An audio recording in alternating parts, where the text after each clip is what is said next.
L'année dernière, on était le seul tournoi doté de 15 000 $ en Europe.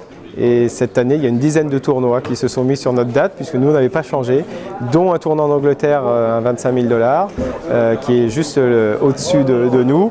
Et puis ensuite, il y a des tournois plus petits, des 10 000 $ en Italie, en Espagne.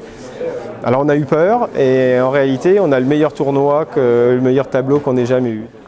Très dense avec une tête de série roumaine qui est 203e mondiale et puis la dernière joueuse, tête de série numéro 18, la seule française du tableau qui est 380 mondiale, donc un tableau très dense.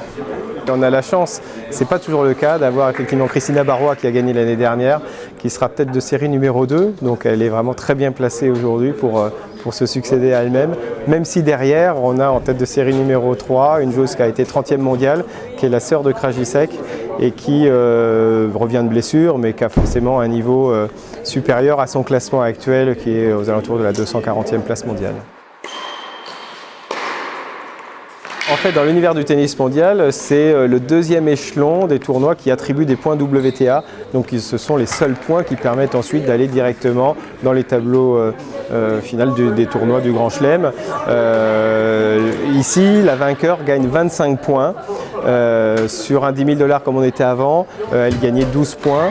Donc elle gagne un peu plus que 2 fois plus de points, mais il faut savoir que la vainqueur de Roland Garros, par exemple, gagne 1000 points, voilà, pour vous donner un petit peu la hiérarchie dans les points. Mais avec 25 points, on gagne, si on est millième mondial, puisque c'est à peu près le premier classement, avec 25 points, on passe tout de suite 700e mondial, on gagne 300 places. Donc c'est énorme. Que ce soit Justine Henin, Amélie Mauresmo, enfin Sharapova, toutes les joueuses débutent par ce genre de tournoi où il y a finalement peu d'argent à gagner, mais il y a beaucoup de points à gagner et à chaque fois, ça leur permet derrière d'accéder au tableau de 25 000 $, puis au tableau de 100 000 $, puis au tableau du Grand Chelem, voilà, petit à petit. Alors ça commence pour le tableau de préqualification, pour que les joueuses gagnent des places pour rentrer dans le tableau de qualification qui se déroulera le 29 et le 30 mars.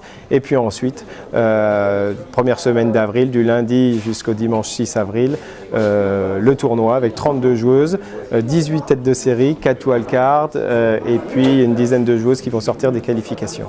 Une finale? Alors la finale sera le dimanche à 14h30 et en levée de rideau, une démonstration de tennis en fauteuil à partir de 14h.